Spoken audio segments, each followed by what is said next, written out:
if you're thinking of taking a trip to visit multiple theme parks over a few days, but don't want to take an expensive trip to a place like Orlando or Southern California, then there's a region that has a bunch of quality theme parks. Along this river, there are some cities and towns that have some major theme parks, like Kings Island in Mason, Ohio, Kentucky Kingdom in Louisville, Kentucky, and Holiday World in Santa Claus, Indiana. There are some others that are spread further away, like Pittsburgh's Kennywood and Camden Park in West Virginia. For comparison, the three parks we're going to be looking at are Kings Island, Kentucky Kingdom, and Holiday World, which are located a total of about 210 miles from Kings Island to Holiday World, with Kentucky Kingdom in the middle. For comparison, the parks of Orlando and Central Florida are located about 70 miles apart, from Universal Studios Florida in Orlando to Busch Gardens Tampa in Tampa, and the parks in Southern California, going from SeaWorld San Diego to Magic Mountain in Santa Clarita, are about 160 miles from each other. So the distance from Holiday World to Kings Island is not significantly longer. So let's look at these parks, and I'll tell you if it's worth a road trip to hit these three parks in the Ohio River Valley. The first thing you'll notice when you arrive at one of these parks is the parking. Now, unfortunately, most of the local hotels don't have a trolley service that can take you directly to any of these parks. But let's start with Holiday World, which, as advertised, they have free parking every day of the week, all year round, during their operating season. So that's a plus for them. Going over to Kentucky Kingdom, there will be a fee for parking here, which is usually around $15. Although during some weekdays they have free parking days where there is no parking fee. Now, Kings Island is definitely the worst of these three. They charge the most for parking by far. They will charge $35 for standard parking, or $45 for premium, which will get you closer to the gate. These prices are per vehicle, not per person. So a point is going to go to Holiday World here for their free parking. The next thing is obviously the admission tickets, and for Holiday World, the price on these can vary. If you go during the week, they can be as low as $54, but on weekends during the summer, they can go for as much as $74. For Holiday World and the other parks, I would definitely recommend buying them online. They will be discounted from the prices offered at the front gate, and the prices I'm giving you are the online prices. Next, Kentucky Kingdom's tickets can be cheaper when purchased for a weekday also, and overall they're a bit cheaper than Holiday World's, going for about $45 during the week and up to about $54 on the weekends. Now, Kings Island probably has the most options for their tickets and passes. When you go to their website, the first thing you'll see is their options for season passes and other prestige passes that will get you into multiple Six Flags parks. But those deals and which parks are included and the pricing for those constantly changes, so I'd recommend looking into that before you decide on buying those, which may be good if you plan on visiting multiple Six Flags parks during a season. But as for the base day tickets, they go for about $45, similar to Kentucky Kingdom's. For the tickets themselves, the point will go to Kings Island. Now, as for the value of what you get in the parks, we'll get into that. Now, here's where we get into why you'd visit any theme park, the rides. Starting with Holiday World, they have currently 6 roller coasters, including 3 very unique and original wooden coasters, one of these being the Voyage, the second longest wooden coaster in the world, and constantly voted one of the best wooden coasters. They also have the Thunderbird, a unique launch wing coaster, and their newest is Good Gravy, a family boomerang coaster that's highly themed to a Thanksgiving dinner. And I should say that next year they'll be adding a water coaster called Cannonball in their 4th of July section, which contrasts from some of their water coasters in the water park. The water park is almost a whole separate experience that is included with your admission to the dry park. The water park also has 3 water coasters, which are more of a water slide than a roller coaster, several other slides and wave pools. So you could definitely do both the water park and the dry park in a day, or you could do one or the other depending on your preference. Next, Kentucky Kingdom also has 6 roller coasters, their newest being the Flying Fox, a suspended family coaster that has a rather exciting layout, which is right near the front of the park, and next to it, Lightning Run, the steel coaster that is deceptively intense. If you take the bridge, you'll enter the water park area, which is also included with the admission for the park. But compared to Holiday World's water park, this one is not as good of a value, but they do have almost as many attractions. Continuing through the water park, you'll get to their family wooden coaster, the Kentucky Flyer, but then turning right at the water park, you'll get to the other attractions on the dry side with their new area, Discovery Meadow. Here you'll find the wooden coaster, Woodland Run, and if you continue towards the back of the park, the star attraction, in my opinion, is Wind Chaser, the RMC hybrid coaster that, for its size, is very intense and thrilling. Now we come to Kings Island, which blows the other 2 parks out of the water with its ride lineup. It has 15 roller coasters. Some of these include Diamondback, a hyper coaster over 200 feet tall, Orion, a Giga coaster with a 300-foot drop, Banshee, the world's longest inverted coaster, which is over 4,000 feet long and has 7 inversions, The Beast, the world's longest wooden roller coaster, and Mystic Timbers, another wooden coaster that's smaller but just as intense and more fast-paced even than The Beast. They also have the Racer, their iconic opening day racing wooden coaster, the Bat, a unique suspended swinging roller coaster, a couple launch coasters called Flight of Fear, completely dark and indoors, and Queen City Stunt Coaster, which features both indoor and outdoor sections, but is just as thrilling as many of their other coasters. There are still more supporting coasters that are very good, and many of these are in their kids section, Planet Snoopy. Kings Island also has a water park that's included with the price of admission called Soak City. So Kings Island, for its ride lineup, definitely gets the top spot here. Though it has some high highs, it has some low lows with its older coasters that are starting to become rough, but it's definitely first out of these 3. Next, Holiday World probably has the most consistent lineup of roller coasters, although the quantity is not nearly as much as Kings Island. And then Kentucky Kingdom would be last, although its hybrid coaster Wind Chaser is definitely worth visiting the park for, and some of its other roller coasters like Lightning Run and Flying Fox round out the lineup. When it comes to the operations of these rides, Kings Island is definitely the best out of these 3, and even on crowded days, the rides are run so efficiently that lines will hardly be over 15 to 20 minutes on most rides. Their operators are so well trained that the rides are able to run multiple trains, and they will be loaded in seconds and dispatched from the station so that the lines move very quickly.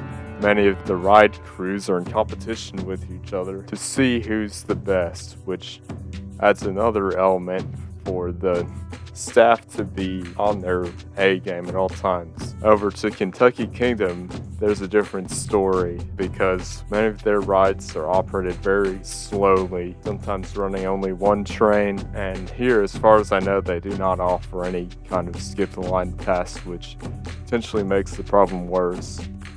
Then Holiday World is similar to Kentucky Kingdom in their operations, although some of their roller coasters may run 2 trains where possible. So on crowded days, which Holiday World seems to be becoming more and more crowded year after year, their rides can get some long lines. It's not necessarily a knock against them. Now for the overall atmosphere and vibe of the parks, Holiday World is a family-owned park, and no matter how much it's grown, it still has that feel of a small family-owned park. Very charming atmosphere. Of course, the lands are themed to various holidays like Christmas, 4th of July, Halloween, Thanksgiving, and they retain some of that kind of corny theming, but it is very charming and makes it fun. And they keep their park very clean also.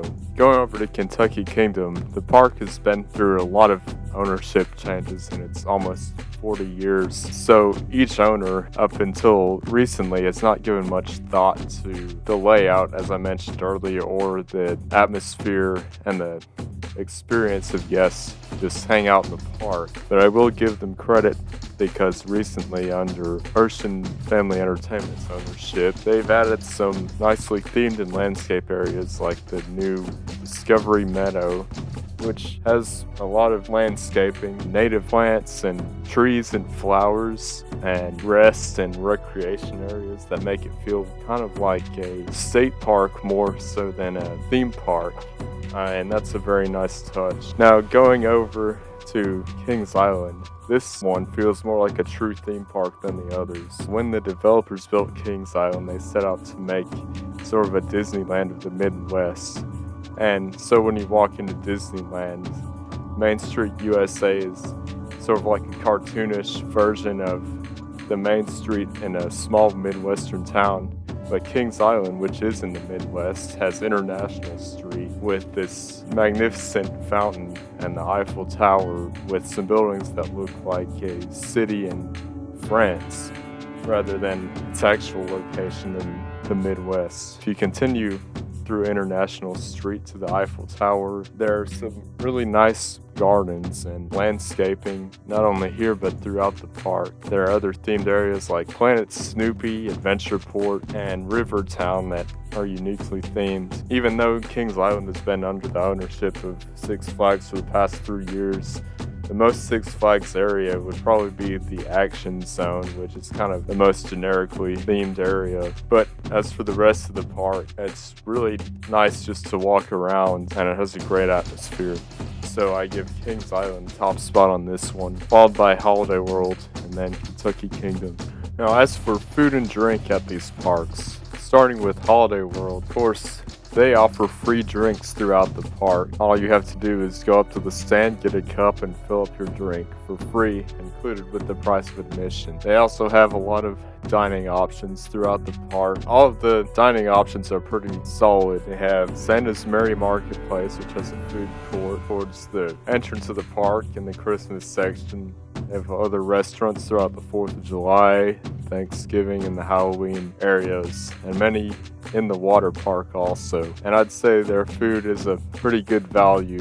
They even have a food festival during the late summer now where they offer more gourmet options rather than their standard theme park food. Over at Kentucky Kingdom, they do not offer free drinks, unfortunately. So here I'd recommend bringing a water bottle and filling it up at many of the water fountains throughout the park, especially during hot summer days, to avoid spending a ton of money on drinks. And as for their dining options, they have some generic theme park food options, but recently they've opened some new restaurants like the Bluegrass Grill, which offers flatbreads, and Bloom's Barbecue. Ever since being acquired by Hershey, they also offer the signature cinnamon bread that's found at Dollywood and Silver Dollar City, some of Hershey's other parks. Now, going over to Kings Island, they do not offer free drinks either. They do offer the dining plan that I mentioned earlier when talking about the tickets, which may save you money on your experience depending on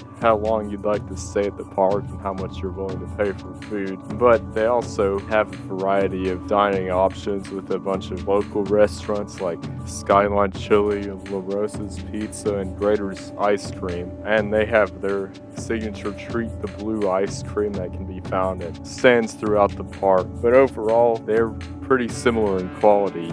I'm gonna have to give it to Holiday World though for offering the free drinks, which during the summer is an especially good perk to visiting. Next, I'd have to give it to Kings Island for having slightly more variety. And then last, again, Kentucky Kingdom, although with some of their new options. They're definitely improving their food quality. Now, as for shows and seasonal events, Holiday World, as with the other parks, their main operating season runs from the late spring through the early fall. During that time, they have many shows going on throughout the day, various performance stages throughout the park.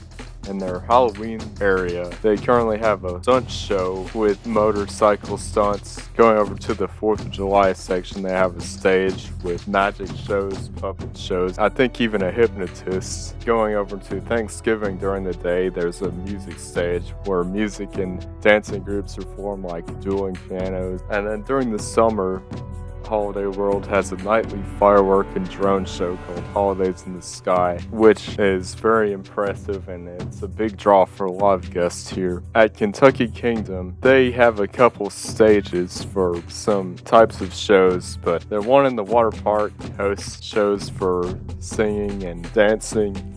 But their main stage, I'm not really sure what kind of shows they have there. At my last few visits, I haven't particularly noticed if anything was happening there. So it's interesting that they kind of have a lack of shows, apparently. At Kings Island, there are a lot of opportunities for shows and other entertainment throughout the park. My last couple visits, I haven't really had an opportunity to see many of them, but there are definitely various shows going on throughout the park at all times of day. In their Oktoberfest dining and entertainment building, the Timberwolf Amphitheater, and many other locations in the park. So this isn't my biggest area of expertise, so I'd have to give Kings Island and Holiday World the tie for this area. Kings Island also has a nightly fireworks show during the summer, so for this area I'd have to give Kings Island and Holiday World the tie, followed by Kentucky Kingdom. Then as for their seasonal events, Holiday World does have some fall events for Halloween and other fall festivities like corn mazes and things. Kentucky Kingdom has their own fall festival with pumpkins. Now at these two parks, these are obviously more family friendly, but if you go over to Kings Island, they have, of course, their Halloween event with several haunted houses throughout the park and scare actors. And at these parks, as far as I know, all their rides are operating during this time. Into the winter season, this is where Holiday World's operating season ends, unfortunately. But at Kentucky Kingdom, they've recently started hosting Christmas at Kentucky Kingdom, where most of their rides are closed, but they do seem to offer more shows, and they have a snow tubing hill that's available. And at Kings Island, historically, they've had the Winterfest during these months, and unfortunately most of their rides are closed, but they've had other shows and events for the festive Christmas season. So for the seasonal events, Kings Island definitely has the most, but Kentucky Kingdom recently would be second as they're starting to offer more seasonal events. And then Holiday World, ironically, it's not open for many of the holidays that are celebrated in the park, although I will give them credit for having the fall events. So based on these categories, Kings Island is the clear winner here, and I do enjoy all of these parks, and if I recommended visiting any one of these three, it would obviously be Kings Island. But if you were to take a road trip, I'd recommend starting at Kings Island, and then over 3 days, I'd visit Kentucky Kingdom next, and then Holiday World on the final day, because between Kentucky Kingdom and Holiday World, we'll be crossing from the Eastern time zone to the Central, so you'll essentially gain an hour of time when traveling between these two. And of course, depending on if you're traveling with family, with a group of friends, or by yourself, your plans might change. If you're just going to these parks to get as many coaster credits as possible, you could even visit Kentucky Kingdom and Holiday World in a day and get all of your credits. So that's an overview of these parks in the Ohio River Valley: Kentucky Kingdom, Kings Island, and Holiday World. They all have their qualities, with Kings Island being the standout of the three, and Holiday World and Kentucky Kingdom each having things to make them unique and worth a visit as well. I hope this helped you decide on making a trip to these parks. Leave a comment if this helped you at all. Thanks for watching, and I'll see you on my next voyage.